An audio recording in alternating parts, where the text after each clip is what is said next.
Hi. Black holes. We've all heard of them, and I don't just mean that mysterious place where all your loose change seems to disappear to, otherwise known as your children. I'm talking about that region of space with a gravitational field so intense that no matter, radiation or even light can escape it. There's a joke that astrophysicists like to tell, and it goes something like this. A star walks into a black hole, but it doesn't seem phased. The black hole turns to the star and says, "Sir, I don't think you understand the gravity of this situation." But as with most jokes, it carries a ring of truth to it. Until 2011, astrophysicists were not able to confidently report this phenomenon of stars falling into black holes, but now they can. And the total number of cases of stars falling into black holes reported until 2016 had been 3. Interestingly enough, although it's not an astrology book, there's an entire chapter in the Quran called The Star, and the first verse of that chapter is, "By the star when it falls." In this chapter, the Quran describes characteristics of a place so similar to what we now know as fitting the description of the black hole that it will send a shiver down your spine. In the Islamic faith, it is believed that God granted Prophet Muhammad a special trip to the heavens. This trip was miraculous, of course, as there was no technological way the Prophet could have taken such a journey at the time, seeing as how planes hadn't even been invented, let alone rocket ships.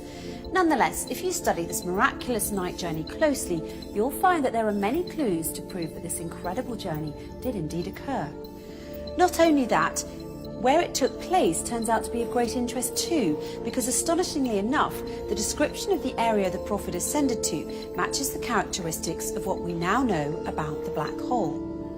So let's look at what we now know about the black hole through the recent discoveries of science and compare it to the mysterious area the Quran describes in its pages as part of this miraculous night journey the Prophet took.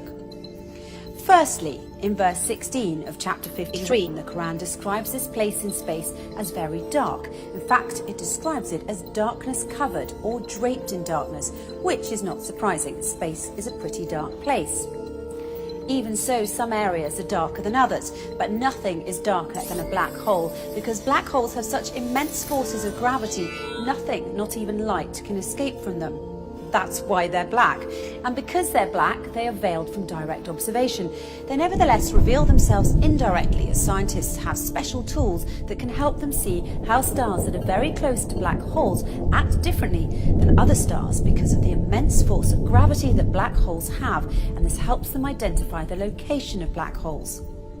Secondly, according to the Quran, when ordinary people look at this dark area in space, they can't see it directly as their eyes bypass or surpass the boundary of this area, and they only see beyond it or around it. It's almost as if this area behaves as a lens. Science, it turns out, has a term for this. It's called gravitational lens. Let's take a closer look. Normally we think of light travelling in straight beams, but near a black hole, the powerful force of gravity bends and warps rays of light around it, creating a visual imprint on the surrounding material. Astrophysicists have proved that a black hole bends light to act like a cosmic magnifying glass, giving astronomers a view of an even more distant galaxy behind it. And this, my friends, is what we call a gravitational lens. However, the Quran brings our attention to an interesting fact regarding this matter in verse 17 of chapter 53, when it says, "The eyesight of the Prophet Muhammad did not swerve, nor did it pass beyond the boundary. He certainly saw it as one of the greatest signs of his Lord." Could this verse be alluding to the fact that the Prophet Muhammad actually visited the black hole and looked at it directly? Thirdly, the Quran describes this area's shape, wide at the top with sloping sides and a narrow tube at the bottom, almost funnel-shaped. In verse 14 of chapter 53, when it says, "By the finite jujube tree," it is likened to the shape of a jujube tree, which fits the same description as the one I just mentioned. A black hole makes such a deep dent in space-time, and that's why it appears to look like a funnel.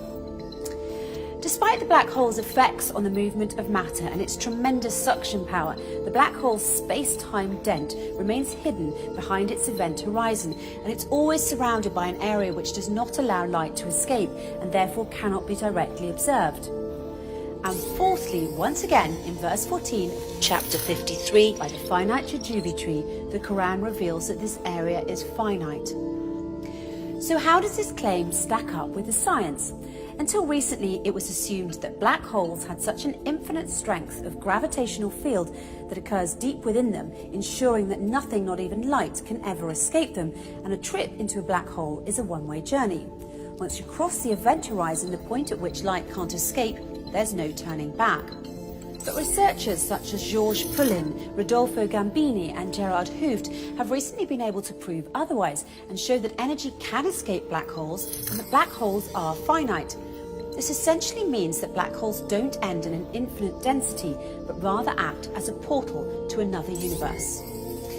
The acclaimed British physicist Professor Stephen Hawking supports this claim and further suggested that there could be a way out of the black hole when he famously said, "If you feel you're in a black hole, don't give up. There's a way out.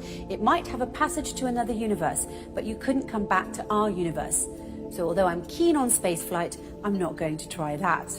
In conclusion, the Quran swears by the star when it falls that the Prophet Muhammad travelled through space and reached an area which, according to the Quran, is one of God's greatest signs, an area that is much darker than its surroundings. This darkness hides its funnel jujube tree shape underneath, and no one can see this area directly, as his or her eyesight will swerve and pass beyond its boundary. Finally, we're told that this area is finite and a portal to another universe. So it would seem that the Quran and astrophysicists agree, as the way in which the Quran describes this mysterious area matches what we now call the black hole. However, the Quran takes it one step further by asserting that it is, in fact, a portal to heaven, a claim which science has yet to prove. But if past experience is any indication, it's only a matter of time before science catches up to the scientific miracles already contained in the pages of the Quran.